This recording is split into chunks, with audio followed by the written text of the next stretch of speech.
Ովքեր որ խաղում են մեր երկրում այս պահին, այդ խաղացողների հարաբերությունները գլոբալ, դրանք սրված հարաբերություններ են։ Արևմուտքի վերաբերմունքը Փաշինյանի նկատմամբ ընդհանրապես հիմնված չէ գաղափարական եւ արժեհամակարգային հիմքերի վրա։ Ենթադրենք հանրական դատարանը համարի, որ կեղծվել են կամ վերահաշվարկի կարիք կա, արդյոք դա իսկապես հիմք կլինի նոր ընտրություններ անելու։ Եթե օրինակ ՍԴՆԳ եզրակացության, որ եղել են այնպիսի խախտումներ, ընդհանուր ոչ միայն այդ 3 տեղամասում, այլ ազդել են ամբողջ ընտրությունների արդյունքի վրա, կարող է լինել վերաքրյալ։ Բարեկամներ, ողջունում եմ ձեզ, սկսում ենք հեղինակայինիում հաղորդման հերթական թողարկումը եւ այսօրվա իմ զրուցակիցն է քաղաքական գործիչ Անի Սամսոնյանը։ Անի, ողջունում եմ ձեզ։ Ողջույն։ Ընտրությունները անցան, չգիտեմ ձեր սպասելիքները ինչպիսին են, թեև հետևել եմ ձեր Facebook-յան էջին, բնականաբար որոշակիորեն ծանոթ եմ, բայց փորձենք ամփոփել եւ հասկանալ, թե ինչ խորհրդարան մենք ունենք կամ ինչ խորհրդարան մենք չունենք։ Ընդդիմությունը վերցնում է, չի վերցնում մանդատները, բողոքարկվում է, չի բողոքարկվում, մարդիկ արդեն ազգային ժողովի նախագահ են ընտրում,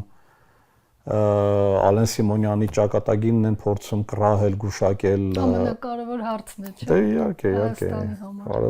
կարևոր է, իսկապես։ Դուք ինչ եք տեսնում այս ամբողջ թնջուկի մեջ։ Ինձ համար ընտրությունների ելքը զարմանալի չէր։ Ես սպասում էի, որ իշխանությունը կվերցնի մեծամասնություն։ Այդ եզրակացությանը եկա առաջի տեղով կլինի, հա, ձայների թվով։ Այդ եզրակացությանը եկա երևի թե քարոզարշավի վերջին 2 շաբաթների ընթացքում,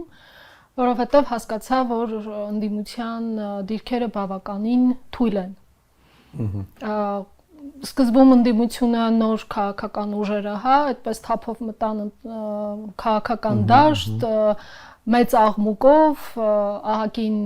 ոգևորություն կար, հա, բավականին մեծ սպասումներ ունեին մարդիկ, բայց քարոզարշավի ընթացքում արդեն հասկանալի էր, որ ընդդիմությունը խնդիրներ ունի։ Բնականաբար այս ընտրություններում չի հաղթել, հաղթանակ չենք համարի, հա, չի հաղթել իշխանությունը, որովհետև ստիպված եղավ կեղծել ընտրության արդյունքները, եւ երբ մենք ասում ենք կեղծել ընտրության արդյունքները, դա չի նշանակում, որ իրենց ձայներին թիվ են գումարել, հա, այսինքն ուռճացրել են իրենց ձայները եւ ստացել են 49%, այլ խոսքը վերաբերում է նրա մասին, որ Հայաստանի պատմության անկախ պատմության մեջ առաջին անգամ որևէ ընդդիմադիր քաղաքական ուժի թույլ չտվեցին մտնել խորհրդարան, կեղծելով այդ ուժի ձայները, զրկելով նրան 4%-ի շեմը հաղթահարելու հնարավորությունից։ Խոսքը Բարգավաճ Հայաստանի մասին է։ Այսինքն պարտադիր չէ, որ իշխանությունը իր ձայները ավելացնի։ Սա եւս համարում եմ ես շատ կոպիտ միջամտություն եւ ընտրությունների արդյունքների կեղծում։ Այսինքն եթե այսօր իշխանությունը պետք է մտնի պարլամենտ ձայների 3/5-ով, դրանք կեղծված արդյունքներ են, որովհետև իշխանությունը հենց սկզբից չուներ այդ 3/5-ը, ունենալու համար ստիպված ԲՀԿ-ին դուրս թողեց խորհրդարանից։ Անի ջան, այստեղ հարց է առաջանում, որը նաև սկզբում էլ հնչեցրեցի, արդյոք ընդդիմությունը պիտի բողոքարկի կամ բողոքարկում է Սահմանադրական դատարանում, թե մենք Սահմանադրական դատարանը կարծեք թե Փաշինյանական վերահսկողության տակ է եւ նա ձգտեց ամեն ինչ անել դրան հասնելու համար, իհարկե կհերքենք, ասեն նման բան չկա, անկախ է եւ այլն։ Այսինքն այդտեղ հույս ունենալ, որ հանկարծ Սահմանադրական դատարանը, եթե ենթադրենք Սահմանադրական դատարանը համարի, որ կեղծվել են կամ վերահաշվարկի կարիք կա, արդյոք դա իսկապես հիմք կլինի նոր ընտրություններ անելու։ Տեսեք, Սահմանադրական դատարանը, նախ ինչպես բոլոր ինստիտուտները, Սահմանադրական դատարանը եւս ենթարկվում է Փաշինյանին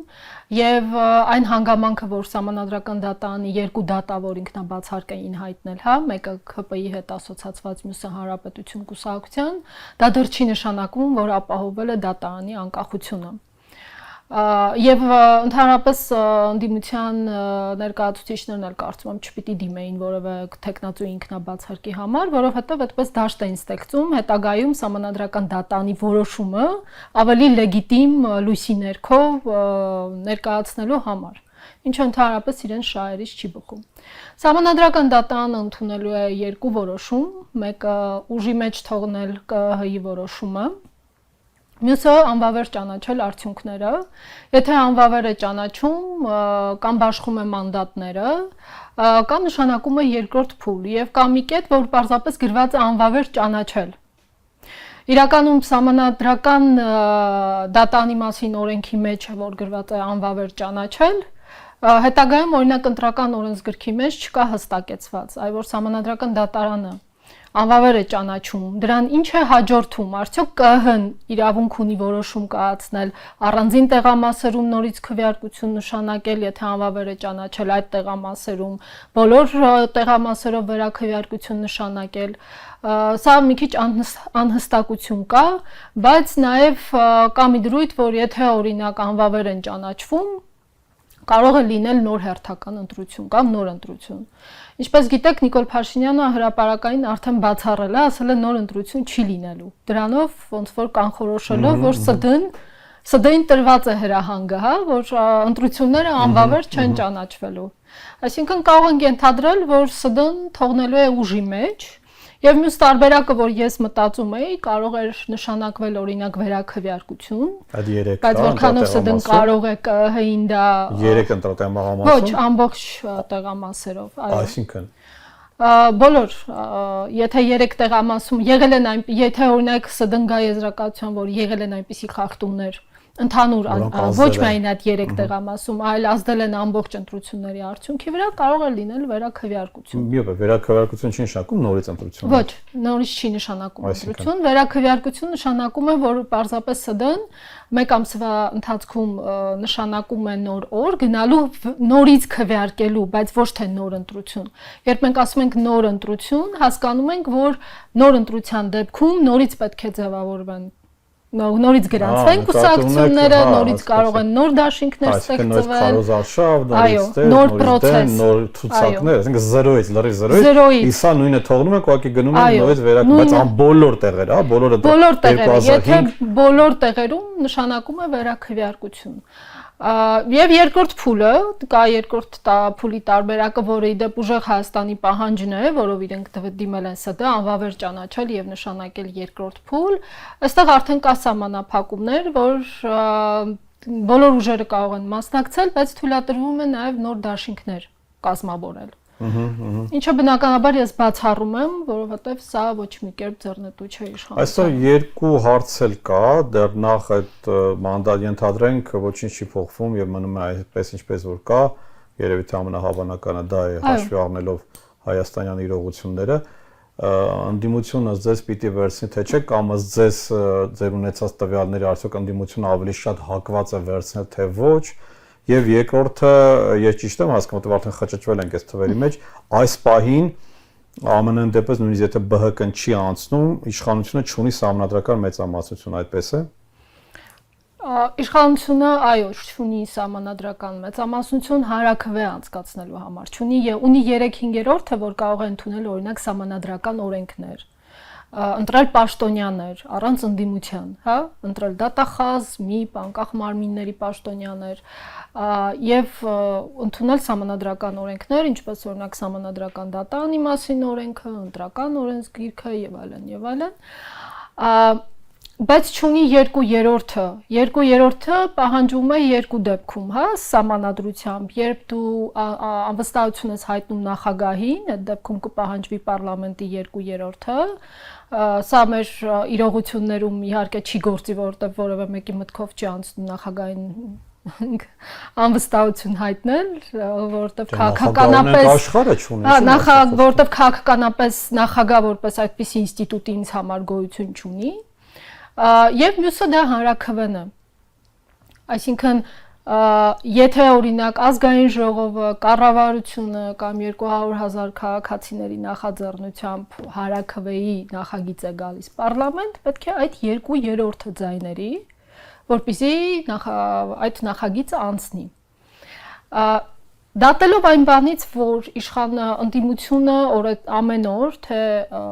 իր առաջնորդների մակարդակով, թե տեխնացուների մակարդակով արդարացնում է, թե ինչու պետք է վերցնել մանդատները,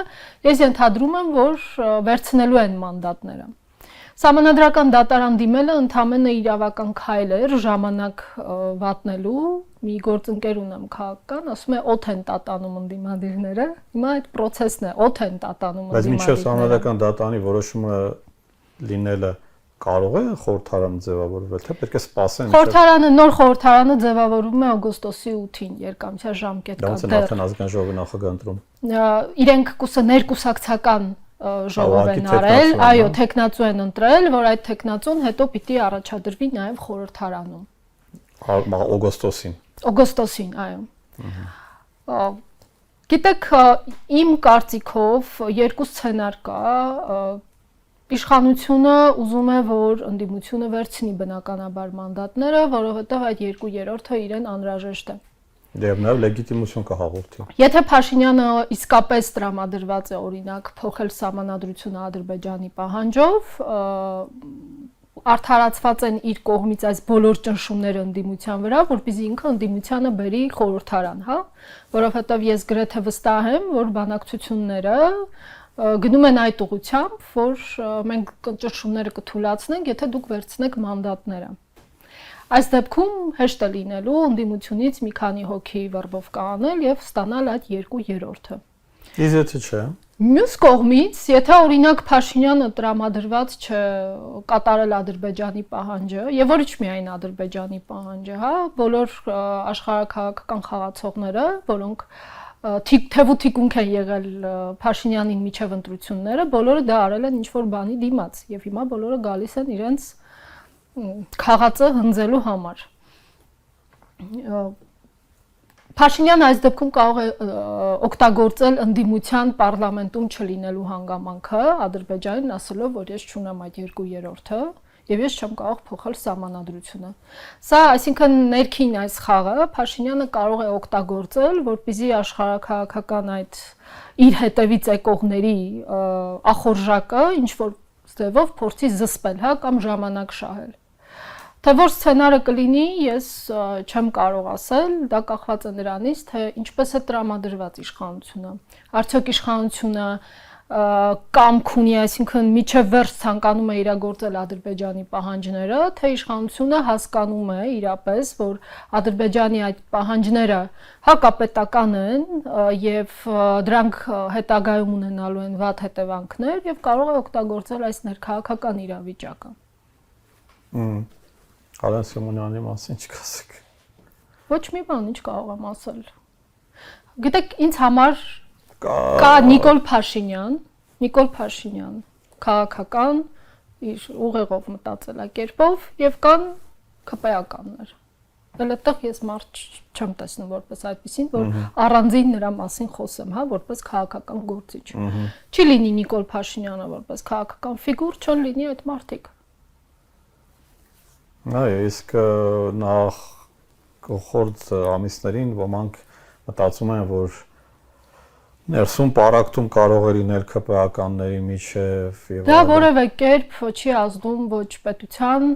եւ ոչ էլ հանրության շահերի վրա, որովհետեւ գումարելիների տեղերը փոխելիս գումարը չի փոխվում։ Այսինքն, եթե մեկին հանեն տանեն դնեն այլ պաշտոնի են, պաշտոնից այն մյուսին Խաչաձև հա պաշտոններով փոխեն, դրանից որևէ բան Հայաստանում իրավիճակային։ Հիմա դուք դա եք տեսնում, նա Կարադ Միրզոյանին կպահեն կամ չեն պահել, Լիլիթ Մակունցին կտանեն կամ չեն։ Ինձ համար բոլորովին նույնն է, դրանից երկրի արտաքին եւ ներքին քաղաքականությունը չի փոխվում։ Ինչպես է ստացվում, որ Փաշինյանին հաջողվում է ստեղծել շատ առաջադեմ, լիբերալ, եվրոպամետ մարդու քաղաքական գործի տպավորություն, ահավասիկ կիլոներով ծիրան են վաճառում Եվրամիության երկրներին, ամեն ինչ ֆանտաստիկ է, ստորագրվում են փաստաթղթեր, այդ ամեն ինչը ֆիկցիա է։ Ում մոտ է ստեղծում այդ տպավորությունը։ Արևմուտքում։ Արևմուտքում։ Անկամ Ռուսաստանում ինչ արած։ Ի նկատի ունեք արևմտյան լիդերների, հա, թե ընդհանրապես հանրության։ Որոշում կայացնողների կարծիք ձևավորողների։ Բնականաբար ես վստահ եմ, որ որոշում կայացնողները տեսնում են եւ գիտեն, որ Փաշինյանը ոչ լիբերալ է, հա, ոչ ազատական է, ոչ ժողովրդավար է, բայց Արևմուտքի վերաբերմունքը Փաշինյանի նկատմամբ ընդհանրապես հիմնված չէ գաղափարական եւ արժեհամակարգային հիմքերի վրա։ Դա զուտ քաղաքական հաշվարկ է, որովհետեւ այս պահին Հայաստանը անհրաժեշտ է Փաշինյանին պաշտպանելը անհրաժեշտ է երկու բանի համար։ Առաջինը սրել հակառուսականությունը Հայաստանում եւ երկրորդը հասնել Թուրքիա-Հայաստան-Ադրբեջան հարաբերությունների կայունացմանը, որպեսզի Հայաստանը եւս օգտագործվի որպես առևտրային տարանցիկ ենթակառուցվածքային գոտի։ Տրամաբանության մեջ դա դեռ երկրորդ հատկապես նշած, որտեղ առաջինը դեռ հարցեր կան, որքանով է իսկապես Փաշինյանը հակառուսական թևում, դա ամենամեծ այսպես դարձավ հարցերից մեկը հայկական քաղաքական մտքի թե Փաշինյանը հակառուսական է, թե պրոռուսական է, թե ինքը ասում ենք պրոհայկական է, բայց հատկապես այդ երկրորդ բանը, որ Հայաստանը դիտարկել այդ եռանկյունու մեջ եւ ոմանք ասում են, այո, ի՞նչն է խնդիրը, ինչ վատ բան կա այդտեղ եռանկյունու մեջ, առևտուր, connectivity, բաց սահմաններ, ռեգիոնալ համագործակցություն, չէ՞ որ դա որևէ վատ բան չկա հավասարակշռելու աշխարհակաղակական շահերը եւ փորձել բոլորի հետ լավ հարաբերություններ ունենալ։ Նա անում է դա Փաշինյանը։ Փաշինյանը դա փորձում է անել, բայց մենք մի բան պիտի հաշվի առնենք, որ այդ խաղացողների, ովքեր որ խաղում են մեր երկրում այս պահին, այդ խաղացողների հարաբերությունները գլոբալ, դրանք սրված հարաբերություններ են։ Եվ դրանք հավասարակշռել մի փոքր պետության մեջ, իսկ փոքր պետությունները ունեն իրենց խնդիրները, իրենք չեն կարող անընդհատ օգտագործել աշխարհակաղակական գերտերություններին, փորձել նրանց շահերը համադրել, երբ որ այդ շահերը սրված են։ Հիմա մենք կանգնել ենք այն փաստի առաջ, եկել այն եզրագիծը, որտեղ Ռուսաստանը ասում է անցնում եք դուք մեր նկատմամբ քաղաքական թշնամության եզրագիծը։ Բոլորը սա պայմանավորում էին իհարկե ընտրություններով, որ Ռուսաստանը օգնում էր Փաշինյանին։ Դրանում կա ճշմարտության ինչ որ չափաբաժին, որ ռուսները փորձեցին Փաշինյանին օգնել, որովհետև բոլորի համար եւ ռուսների համար եւ արևմուտքի համար Փաշինյանը հարմար առաջնորդ է, հարմար ղեկավար է, որովհետև հեշտ է նրան ծռել այստեղ այնտեղ, իսկ նա դեմ չէ, հասկանալով, որ կարող է խաղալ բոլորի հետ, բայց դա չի կարող երկար տևել եւ իմ դիտարկմամբ օրինակ առաջիկայում, ապագայում Ռուսաստան արևմուտք, մասնավորապես Եվրոպա հակամարտությունը, այդ թվում նաեւ ռազմական կոնֆլիկտի բաղադրիչներով կարող է լինել անխուսափելի։ Այդ իսկ պատճառով թե Եվրոպան եւ թե Ռուսաստանից ճնշումները ուժեղացել են այն առումով, որ հասկացեք որտեղ են մեր ազդեցության գոտիները, ասենք բաժանում են իրականացնում։ Եվրոպացիները փորձում են Հայաստանը շարունակել սրել հակառուսականությունը, դարձնել այդ գոտիին, նաեւ իրենց առևտրի համար խաղաղ գոտի, ռուսները փորձում են գծել եզրագիծը։ Միգուցե այս պայմաններում Փաշինյանը ամենաճիշտ տարբերակն է ընտրել, մաքսիմալ փորձել ժամանակ շահել եւ տեսնել թե ինչ կլինի։ Ժամանակ կարող է շահել 1 տարի, 2 տարի, բայց դա երկար տևել չի կարող։ Երկու աթոռին միաժամանակ նստել հնարավոր չէ։ Այդ ընտրությունը միևնույնն է մենք կատարելու ենք։ Առաջիկայում ավելի լավ չի լինելու, այսպես ասեմ։ Եվրոպայի եւ Ռուսաստանի հարաբերությունները առաջիկայում ավելի լավ չեն լինելու։ Իհարկե այստեղ հետեւաբար նաեւ մեր վիճակը ավելի այդ առումով դրական չի լինելու։ Դուք շատ կարևոր բան նշեցիք, այդ հարաբերությունները այնքան խճճված են այլ այդ խաղացողների մեջ, որ ոչ միայն Հայաստանի, այլև անգամ Վրաստանի համար է դա դժվար այդ պահել մաքսիմալ հնարավոր դրական կամ նույնիսկ չեզոք ինչ որ առումով հարաբերություններ, որ ոչ նրանք նեղանան, ոչ նրանք նեղանան, ոչ նրանց պահանջները անտեսեն, ոչ նրանց պահանջները փոքր պետության ճակատագիրն է։ Այդ առումով Հայաստանը փրկեց Վրաստանին, որովհետև Եվրոպայի ճնշումը կենտրոնացավ մեզ վրա, Վրաստանի վրա ճնշումը թուլացավ։ Ինչը նրանց ժամանակ է տալիս, որ իրենք կարգավորեն վրաց-ռուսական հարաբերությունները։ Հիմա ճնշումը ուժեղացել է մեր նկատմամբ։ Բայց կարծեք մեր նկատմամբ ավելի շատ բարիդրացիական, Ասիկ ֆոն դեր Լայնն է գալիս, մեր Ծիրանն են վաճառում, չգիտեմ, Դե ջերմուկն են, Ծիրանը կարող են գովազդում, վաճառել մեկ անգամ փող տան, երկու անգամ փող տան, բայց բիզնեսը սուբսիդավորման ու Եվրոպայի վարկերի վրա չի աշխատում, բիզնեսը աշխատում է շահույթի վրա։ Միևնույն է, եթե մի 3 ամիս Ծիրանը տանեն Եվրոպա, պետությունը սուբսիդավորի, բայց դրանից հետո այդ 3 ամիսը լավ, բիզնեսը այդպես աշխատեց, բայց դրանից հետո այդ լոգիստիկ խնդիրները վերանում են, տեխնոլոգիաների հետ կապված, սահմանային հարցերի հետ կապված։ ՏՄ-ի առումով կամ Ռուսաստանը բացում է շուկան, ու էլի Փաշինյանը ստացվում է, որ շատ խելացի եւ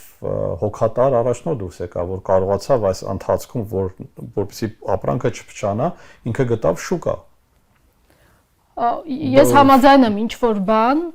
բան կառավարությունը փորձում է անել, բայց եկեք խոսենք անկեղծ։ Եթե դու վստահ ես, որ ուզում ես դիվերսիֆիկացնել եւ վստահ ես, որ երկարաժամկետ առումով դու ուզում ես գնալ Եվրոպա, հենց Ռուսաստանը սահմանը փակեց, մեր արտահանողները խնդիրներ չպիտի ունենային, հասկանում եք, այդ շուկաները պետք էր գտնել միջև այդ խնդիրները, որ Ռուսաստանը չունենար գործիքակազմ մեր վրա ճնշում գործադրելու։ Հիմա բիզնեսները սնանկանում են, բայց ասում են դա Եվրոպան 34 միլիոն մեզ եվրո բան է, փոխհատուցում է տալիս եւ այլ կոպեկներ, հա, կոպեկներ են ուղակի գցում։ Օրինակ կոնյակի պարագայում շատերը նույնիսկ չգիտեն, որ Pernod Ricard ընկերությունը, երբ որ 97 թվականին գնեց հայկական Երևանի կոնյակի գործարանի կոմբինատը, առաջին թիրախը ֆրանսիական եւ եվրոպական շուկաներն են եւ ահռելի մեծ գումարներ ծախսեց Pernod Ricard-ը, հայտնի ֆրանսիական գիգանտ է, հա, Pernod Ricard-ը,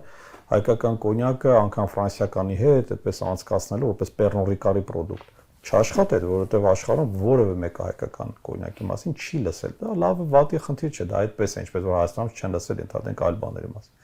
Եվ իրենք ստիպված եղան հայացք ուղղել Ռուսաստանի վրա եւ ամբողջ առևտրական այդ հզորությունները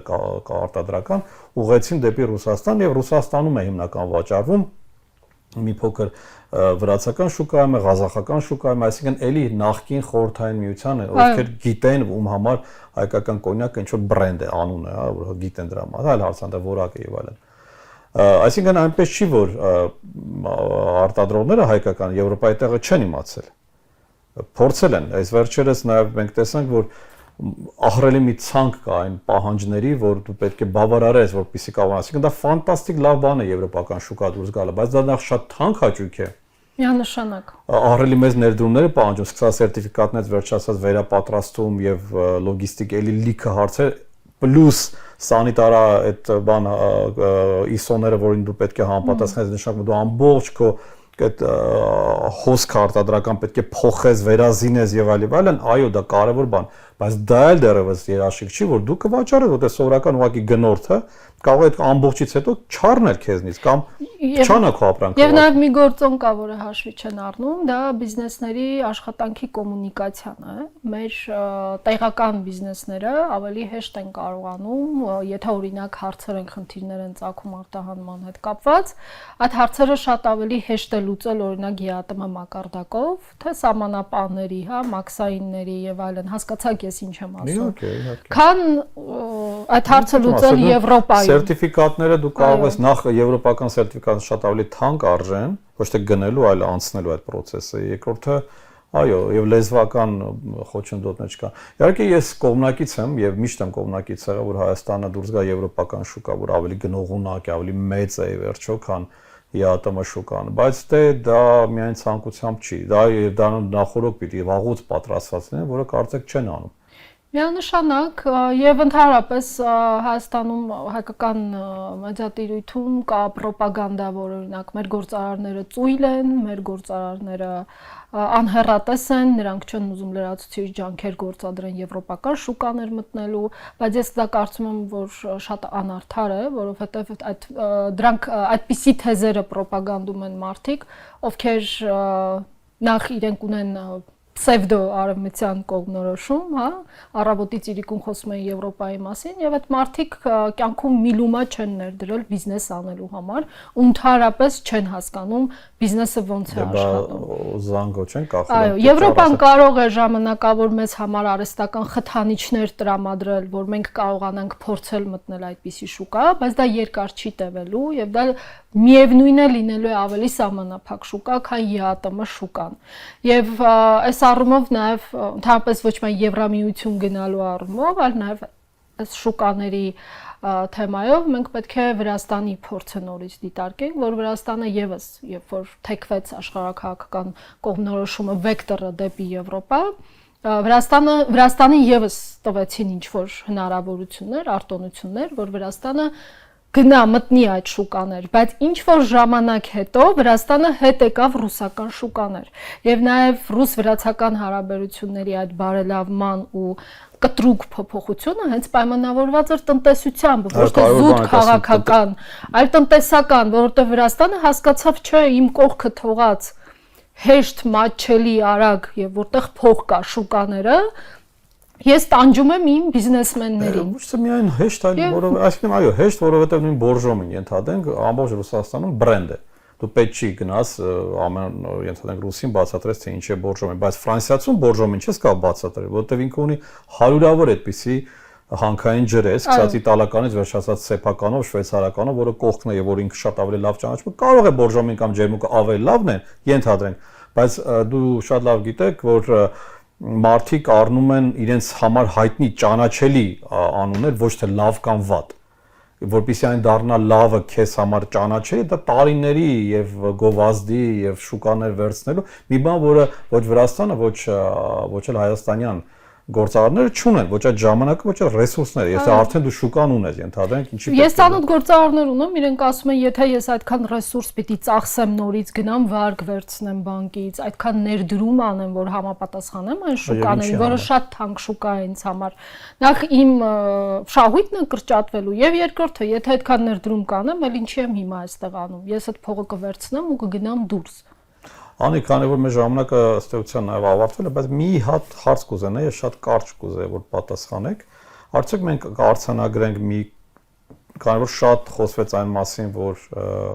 արևմտյան մեդիայում հատկապես որ Հայաստանը ընտրություն է արել Եվրոպայի եւ Ռուսաստանի միջև, ընտրել է արևմուտքը, բլա բլա բլա։ Բայց արդյունքը ցույց է տալիս, որ նույնիսկ եթե մի կողմ թողնենք կեղծիքները եւ այլն, ինքը հավաքել է 49%, որը մեծամասնություն չի։ Այո, մեծամասնություն։ Այսինքն մեծամասնությունը Հայաստանը կայուն մեծամասնություն։ Չի ընտրել։ Եթե Փաշինյանը նույնիսկ իրեն դիրքավորել, չնայած այդպես չի դիրքավորել, որպես արևմտամետ, իշխանությունը չի հավաքել կամ Փաշինյանը չի հավաքել 50%։ Եվ դա առաջին արձանագրումը անենք։ Եվ երկրորդը, որ նրանք ովքեր իրենց դիրքավորում են հստակ հակառուսական եւ հստակ պրոարևմտյան կամ նույնիսկ պրոատլանտյան, եվրոատլանտյան դաշտում, նրանք չեն հավաքել միասին անգամ 2%։ Սա ինչ-որ բանի մասին խոսում է թե Ես դա չէի պայմանավորի նրա մասին, որ եվրոպական օրակարգն է հետընթաց ապրել, պարզապես Փաշինյանը միջև ընտրությունները սրբեց բոլոր եվրոպական քաղաքական ուժերի ձայները։ Նախ ես պետք է ասեմ, որ այդպիսի քաղաքական ուժերը դրանք ոչ կայացած քաղաքական ուժեր էին, անհատներ էին ուղղակի, հա։ Եվ նա միջև ընտրությունը սրբեց բոլորի ձայները Օրենքը տարավ եւ Եվրամիություն մտնելու օրենքը տարավ ազգային ժողով ընդունեց խոսում Շենգեն վիզաների ազատականացման մասին, ել ինչի համար պիտի գնային, ուրիշին ձայն տային։ Շատ շնորհակալ եմ։ Ընտրեմ։ Շնորհակալություն նաև ձեզ բարեկամներ, հաջողություն ձեզ։